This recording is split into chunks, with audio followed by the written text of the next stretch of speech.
Assalamualaikum warahmatullahi wabarakatuh. Saya dengan Ustadz Ismail Aso, anggota Majelis Rakyat Papua, pokoknya agama unsur agama Islam di Provinsi Papua Pegunungan. Terkait dengan penerimaan CPNS, sesuai dengan tujuan kehadiran negara dengan mengundang-undangkannya otonomi khusus, untuk tahap pertama 100% itu OAP.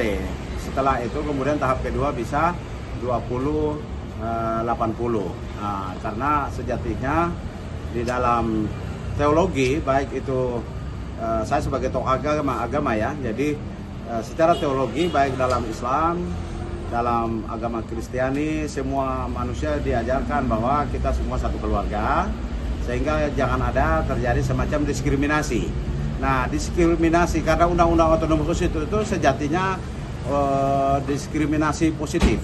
Jadi diskriminasi tetapi karena ada unsur kesengajaan yang sehingga negara membuat undang-undang yang diskriminatif tapi diskriminasi positif untuk dalam rangka melindungi entitas survivitas orang asli Papua yang cenderung populasinya terus menurun, terus juga banyak sektor ya, mulai dari sumber daya alam, kemudian juga sumber daya manusia. Papua termasuk banyak ketinggalan ya dalam berbagai hal aspek pembangunan, sehingga negara merasa perlu memberikan undang-undang otonomi khusus dalam rangka melindungi hak budaya, hak sosial, hak-hak berpemerintahan, hak ekonomi, hak hidup yang sehat, hak untuk tumbuh dan berkembang. Jadi negara menginginkan itu, jangan kita benturkan dengan undang-undang otonomi khusus, karena spirit semangat yang paling jauh dalam undang-undang otonomi khusus itu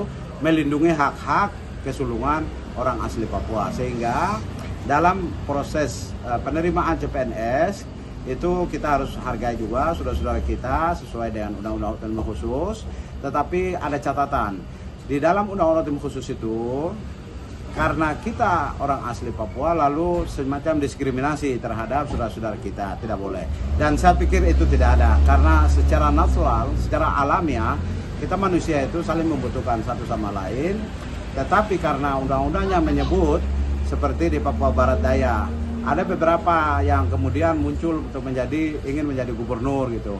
Jadi harus ditolak. Karena apa? Karena memang undang-undangnya jelas bahwa yang menjadi gubernur, wakil gubernur harus orang asli Papua. Karena itu juga dalam proses CPNS penerimaan ini kita tetap berpatokan pada undang-undang otonomi khusus, harus didahulukan itu orang-orang asli Papua. Setelah tahap berikutnya baru kemudian kita, karena tidak boleh ada diskriminasi, sehingga 20-80 itu mungkin bisa berjalan. Jadi komentar saya ya itu sesuai undang-undang. Saya sebagai MRP, saya harus melindungi hak-hak keseluruhan orang asli Papua, dan wajib mereka harus di 100% untuk awal ini, pertama ini karena provinsi baru, daerah otonomi baru, jadi 100% harus putra daerah. Nah, setelah itu tahap kedua 20-80. Nah, mungkin itu komentar saya. Terima kasih. Download Tribun X sekarang, menghadirkan lokal menjadi Indonesia.